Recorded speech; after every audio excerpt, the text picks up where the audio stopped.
Hello বন্ধুরা, কিরকম আছেন? আশা করি ভালোই আছেন। আমি উপরে উঠলাম, তিনতলার উপরে, দেখি রজবালি কি করতেছে দেখাই। ও রজবালি দি লাম ভয়ে হুয়ে রয়েছে। কিরে রজবালি, লাম ভয়ে দি হুয়ে রইছ?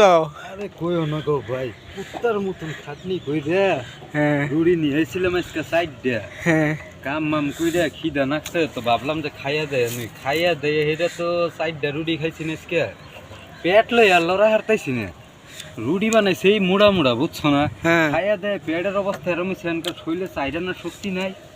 হ্যাঁ। আজকাল লইগে আর কি কমু, কাম করবো না ঘুমামু, তাই আমি চিন্তা করে ভাবতে পারতেছি না।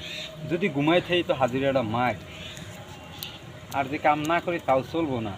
এনকা উপায় নেই, পেটেরও সুবিধা যে অল্প ঘুমানি লাগবো। তো আপনারা ভিডিওটা লাইক করে যায়, আমি হেতুরে অল্প ঘুমাই নই। দেখতে পেলেন রজবালির ডায়লগ।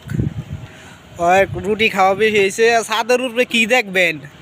ছাদের উপরে এই যে মানুষের তিনতলার উপরে একটা টাওয়ার, মানুষের এই যে কাপড় চাপড় এই থাকে ছাদের উপরে, খালি বিল্ডিং আর বিল্ডিং।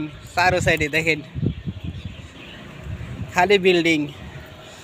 নিচে দেখতে পারেন ওই যে ঘর, তিনতলার উপরে আছি, দেখছেন?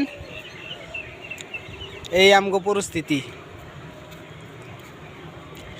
ভালো থাকেন সবে, ভিডিওটা সবে লাইক করেন, শেয়ার করেন।